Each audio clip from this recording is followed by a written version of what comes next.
to have another speech that teaches skills that we can implement in Toastmasters and in all areas of our life. Neil Grant is celebrating his second meeting as a full-fledged name-tagged Toastmaster, which he's very proud. This is his second speech. Timers, it's 5 to 7 minutes. The name of the project is Organizing Your Speech, and the name of his speech is Get Whatever You Want. Help me welcome you.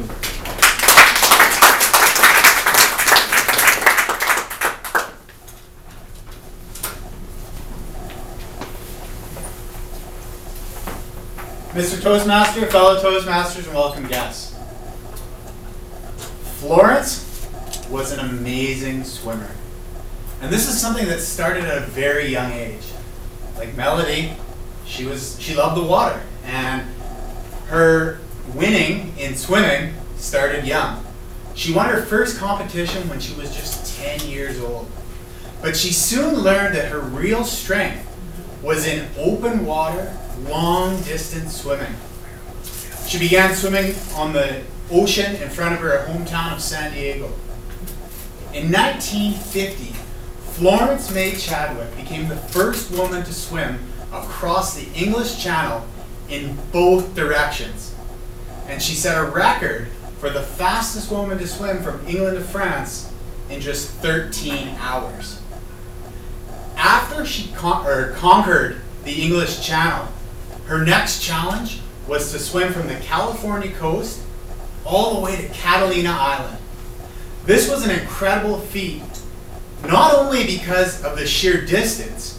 This is 26 miles. To put that in perspective, that's like swimming from here all the way to Summerland.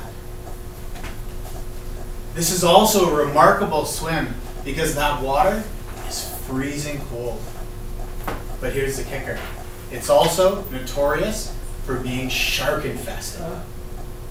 If that wasn't bad enough. On Florence's swim, she was surrounded by several small boats. On one of the boats, her mother there as a cheerleader to support her in her swim. In the other boats, men with rifles there to fend off any would-be shark attacks. Throughout her swim, she would hear the blasts from the shotguns. That would be scary, wouldn't it? 16 hours into Florence's swim, and a thick, dark fog rolled in.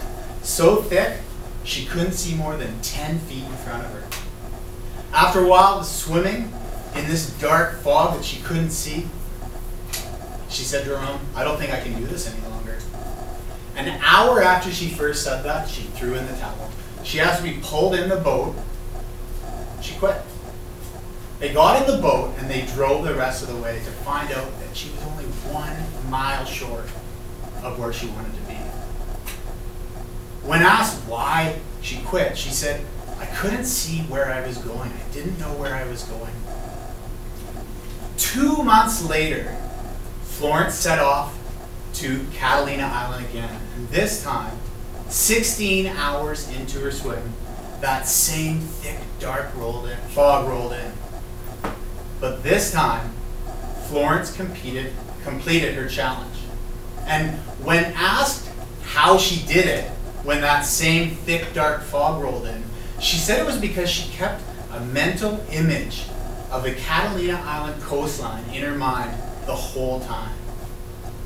You see, what Florence did here is something called visualization, and it is a very powerful tactic that you can use to achieve what it is you want. And tonight, what you're going to learn is a few strategies and tactics that you can use in your life in order to achieve whatever it is that you want.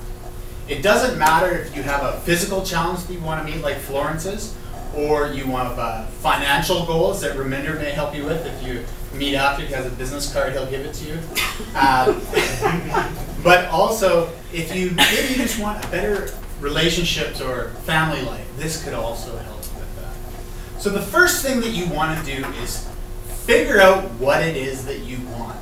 And don't be afraid to think big. The next thing is to write that down.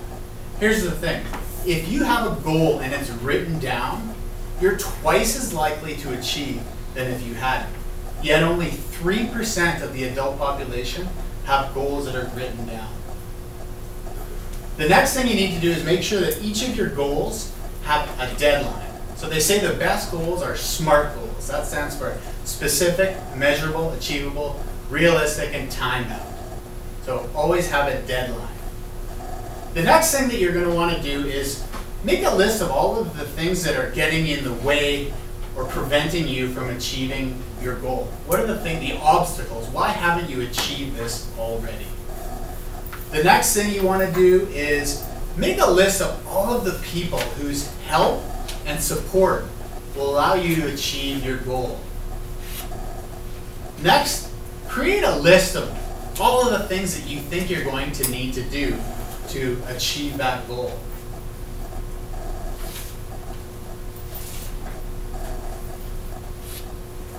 Take that list and organize it by priority and sequence. So let's say, for example, you're in high school and you want to be a doctor. The sequence, first you're going to have to graduate high school, next university, so on and so forth.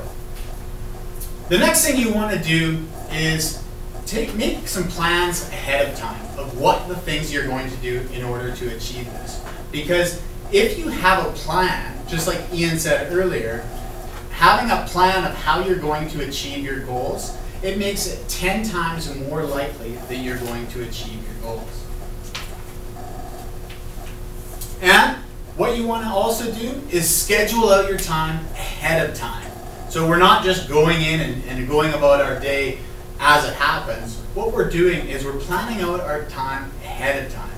So we want to be scheduling our time, our month, at the beginning of the month. We want to plan our week the weekend before, and our day the night before. When we're doing our plan, what we want to do is think about, if I were to just do one thing today, what is the most important thing that would help me achieve my goal? And continue along our list of all the things that we have planned to do, and then we figured out our order. And then focus 100% on each of those items in order until you've completed it. Because if you have a plan, or rather if you have a goal, and it's written down, and we have a plan in place of how we're going to achieve our goal, and we take the necessary actions to achieve our goal, we will achieve our goal. Mr. Toastmaster?